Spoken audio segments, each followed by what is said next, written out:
विदेश फोगाट जी का जो वो हमारी वो है अच्छी वो है स्पोर्ट्स पर्सन है, और जो हमारे प्रधानमंत्री कह रही हूँ मुख्यमंत्री जी ने जो वायदे करे थे वो उसका उनको पूरा उनको करा है। अब ये उसी कड़ी का एक वो हिस्सा है, जैसे कि ट्रिपल तलाक बिल आया, महिलाओं को फ़ायदा पहुंचा, मुस्लिम महिलाओं को जो उनके लिए कोई सहायता नहीं मिलती, ये कोड ऑफ कॉन्डक्ट लग जाता है, 3-4 महीने तक कोई काम नहीं होता, अधिकारी तो अपने मौज करके बैठ जाते हैं, पैसा कोई नहीं लगता, सारा जो है सिस्टम जो है वो ठप हो जाता है इलेक्शन के लिए। वहां पर यमुनानगर में हाँ 14 साल जिन्होंने जूते नहीं पहने, तो ये बहुत बड़ा बड़प्पन है। और जितना ज्यादा मैं इनको देखती हूँ, मेरा तो वो कहते ना पूरी तरह से मैं प्रफुल्लित हूँ।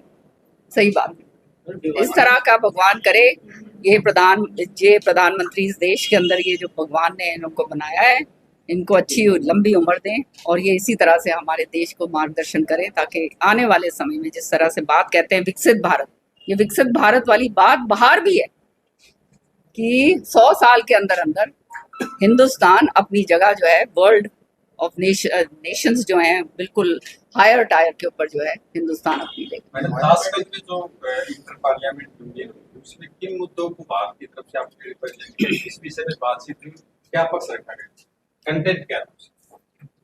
देखो सारी बातें तो अब यहाँ पर वो कूटनीति की बातें हैं, सारी बातें बताई नहीं जा सकती, पर मैं आपको संक्षिप्त में थोड़ा बहुत बताऊंगी। एक तो जैसे मैंने एक प्रेजेंट करा paper on weapons of mass destruction, nuclear power के ऊपर। सो हिंदुस्तान की हमारी जो पॉलिसी है वो नो फर्स्ट यूज़ की, और जो है विदेशों के अंदर अब ये यूनाइटेड नेशंस और सारे, और पहल हमने लोग हिंदुस्तान ने करी है इस बात की कि जो है इसको पूरी तरह से बाधित करा जाए।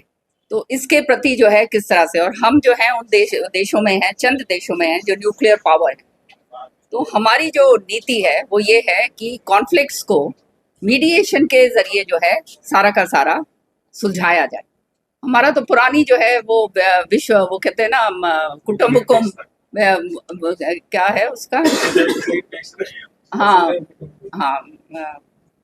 तो वो जो है हमारी तो कि मतलब the world is one stage, सारा का सारा मतलब जो वर्ल्ड है वो एक वर्ल्ड है, एक फैमिली है, और सबका साथ, सबका विश्वास, सबका प्रयास और सबका साथ लेकर जो है हम चलते हैं।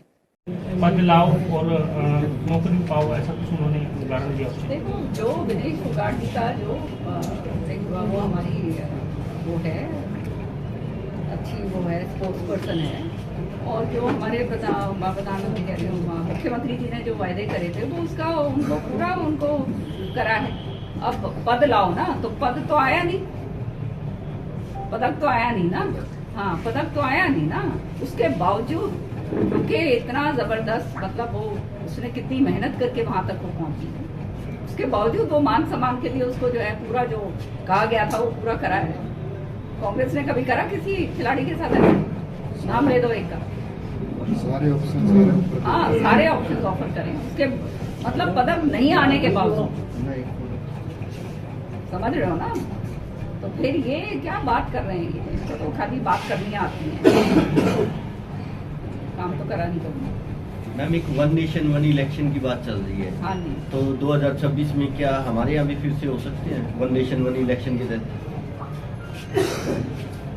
देखो ये वन नेशन वन इलेक्शन जो है ये उसी कड़ी का एक वो हिस्सा है, जैसे कि ट्रिपल तलाक बिल आया, महिलाओं को फ़ायदा पहुंचा, मुस्लिम महिलाओं को जो उनके लिए कोई सहायता नहीं मिलती वो अब उनको मिलने लगी। कांग्रेस ने तो वो शाह बानू केस के अंदर जो है महिलाओं का बिल्कुल ही उल्टा कर दिया था, है ना?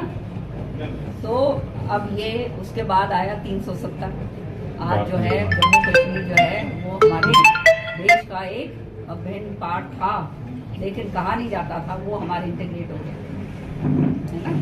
फिर आप लेके आइए वक्फ बिल, जिसके अंदर मुस्लिम समुदाय जो है, जो वंचित समुदाय मुस्लिम्स का, उसको पूरी तरह से उनको फायदा मिलेगा, और वंचित समुदाय ज़्यादा है, 80%।